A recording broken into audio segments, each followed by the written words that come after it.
Alright, so hey guys, welcome back to my channel. So this is going to be a labor and delivery video, and it's going to be hopefully short. I have my daughter in here with me who just has to say something. So where do I start? Okay, so as you know, I gave birth to Malia Rose on July 27th at 1:26. She was a scheduled induction because, for the simple reason, I just couldn't deal with pregnancy anymore. I couldn't do it. I had enough. I was over it. So I scheduled for the induction.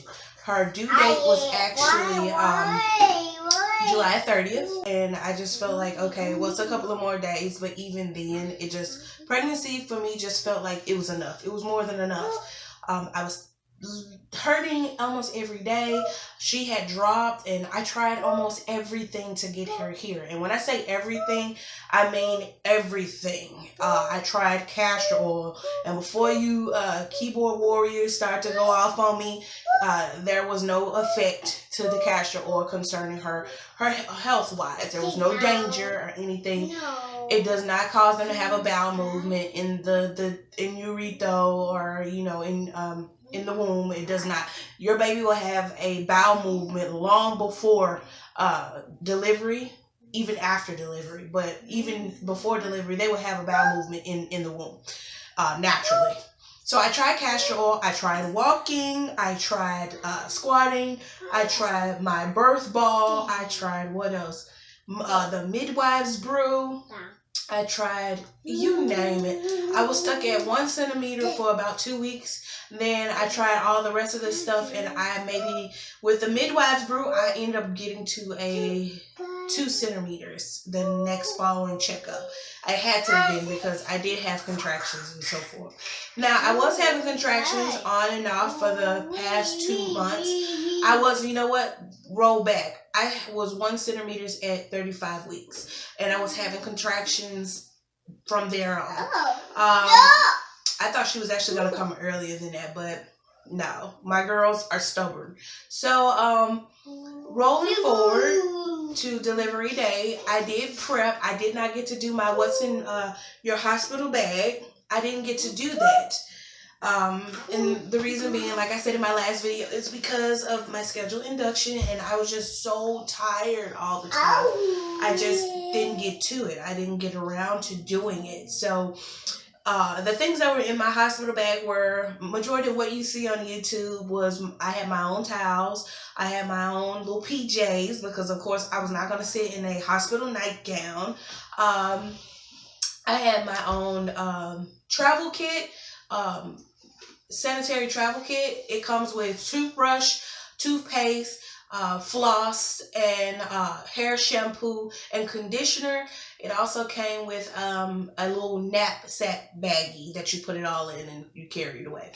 Also, I had, of course, 3 pair of changing dresses, because I was not going to wear pants out of the hospital. And anybody that wears pants out of the hospital, salute to you, because, once you give birth to a baby vaginally, I don't think I want anything touching my legs. So I did dresses.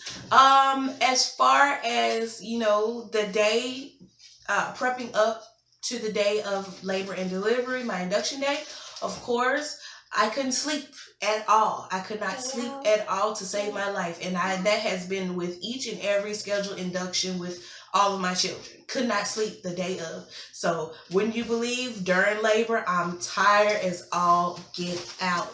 Okay, so up until that day, I was tired as all get out. So I didn't sleep. I just was thinking about the day, that day, and I was worrying, because with my last scheduled induction, it did not go as planned. And I will do a video about Olivia's birth. That's my middle child now, Olivia's birth, and it was not pleasant at all. But this one was a breeze. So we get to the hospital. Of course, we were scheduled to be induced at 3 a.m. in the morning. We were actually scheduled at 6 a.m. in the morning, but I received a call 5 days prior to my induction date, for them to tell me that it's bumped up a couple of hours, and I was to be in the hospital before 3 a.m. At 3 a.m., but before 3 a.m.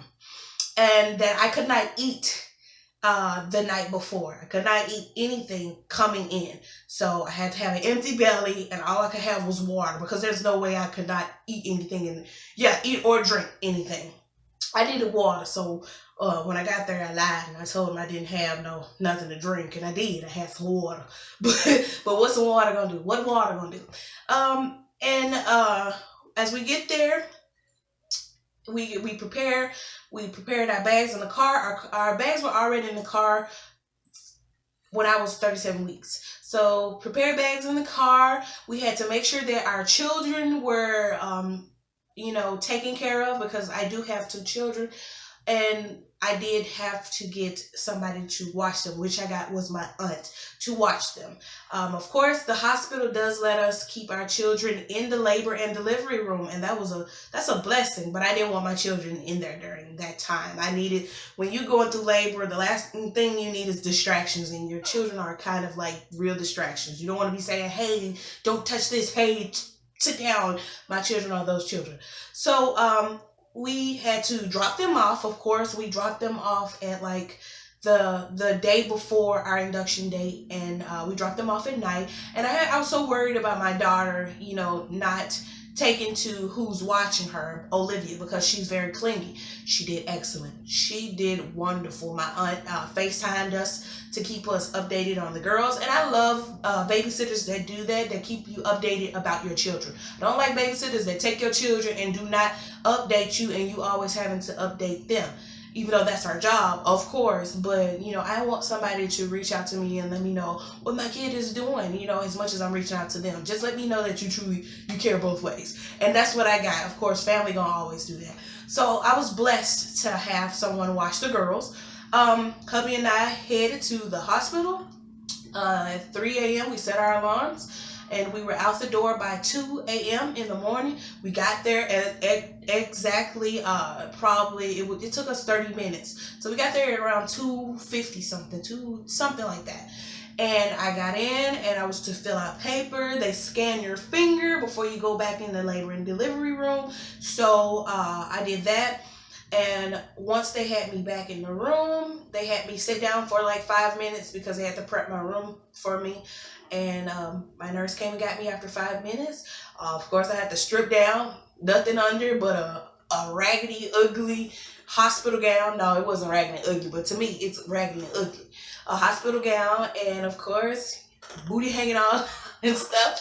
So, I'm laying on the bed. They hooked the monitors on me. Now, the way my stomach was shaped, and I'm going to insert a picture somewhere up in here. The way my stomach was shaped, you guys, it was hard for them to get the monitor on my stomach. My stomach was shaped like a round soccer basketball, like dead serious. It looked like I was smuggling something instead of actually being pregnant. So they hooked me up to the monitors, but it got so to be too much where, baby's heartbeat was, it was steady, but she kept moving to where the band kept slipping. So what they ended up doing was they inserted I believe, monitor vaginally. It was on top of her head. It's something you can insert on top of her head that keeps track of her heartbeat. Now, I was scheduled to have, the whole Pitocin idea, the whole thing with Pitocin and stuff like that. That did not happen, because for the simple reason, my baby girl's heart rate, it had to be at a certain status quo, and her heartbeat kept fluctuating. It'll go, and then it'll dip, and then it'll go, and then it'll dip. And they said it dipped too many times, where it seemed as if they were to give me Pitocin, it would put her in distress. So they had to wait. They had to wait a couple of hours to see if her heartbeat would just be steady. And they had to put oxygen on me so she can get oxygen, because apparently from what they were getting at, she wasn't getting enough oxygen. So I don't know if they had something to do with the cord or anything, but moving on. So I have an oxygen mask on me, and this is, you guys, I don't know the times. I'm not going to sit up here and lie to y'all, but I do know this was probably around, this is around 8ish something. And by that time, I was sitting and waiting for that. And once they put the oxygen mask on me, only then, after her heart got steady, were they able to break my water.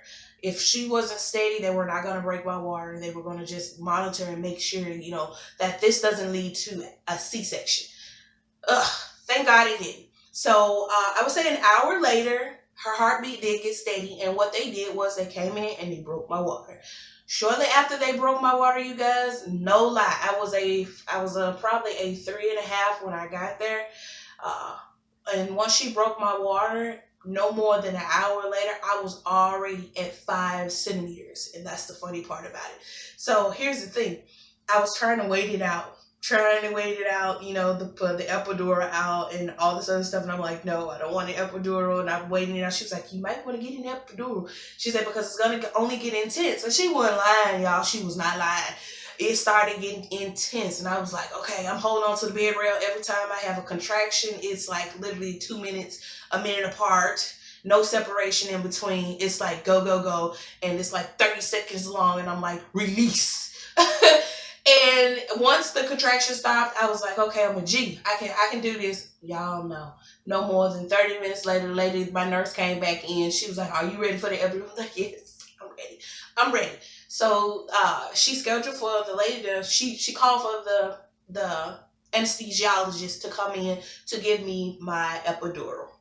And once she did that, you guys, she came in with that cart. Of course, you know the drill. Sit on the edge of the bed. Don't move a muscle. Have this lady get and prep alcohol on your skin to clear out any bacteria, dirt, all this other stuff. Pole position to find, the right place to put that epidural. You move while the syringe is in, you are likely to go paralyzed. All this stuff running through your mind, and all you just wondering is, bruh, get the drugs in. I'm having contractions the entire time. I'm sitting at the edge of the bed. I'm like, wait. I'm having a contraction. Don't stick the needle in. I'm having a contraction. Wait. She was like, okay. Once it's over, okay, go.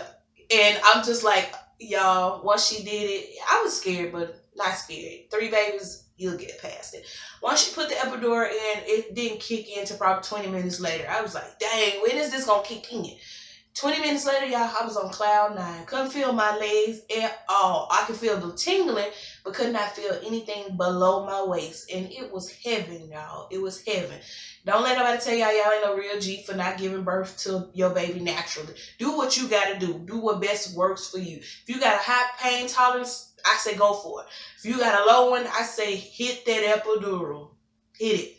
It's lovely. So after my epidural, you guys, the process started speeding up. I thought it would slow it down because my first time getting the epidural with my firstborn, I was in labor for like 20-something hours. No, baby, this one, they say your third ones are your fastest ones, and they were not lying.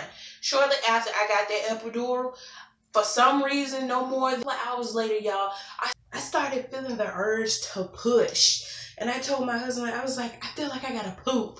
He was like, what? I said, I feel like I gotta poop. Get the nurse.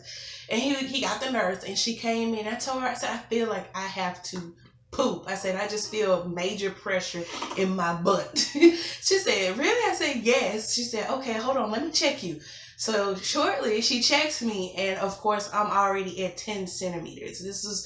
It was not, gosh, I was already 10 centimeters. So she was like, yeah, you're about ready. You're ready. Let me get your doctor. So she gets my doctor. And of course, my doctor comes in and she's like, are you ready to give birth? She said, you look like you're ready. I said, I've been ready. So she's putting on all her gear and we're getting ready to have Malia.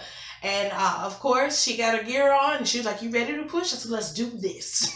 Let's do this. So she says, she was like, okay, you feel a contraction? Of course, bear down and push. Y'all, after 5 pushes, Malia Rose was here, okay? I ain't gonna lie, it's a beautiful thing. I was so happy. I did tear with this baby. Just a 1-degree tear, which isn't large. It's about that long. And it's much better than what I tore with my firstborn, which was a 2 to 3.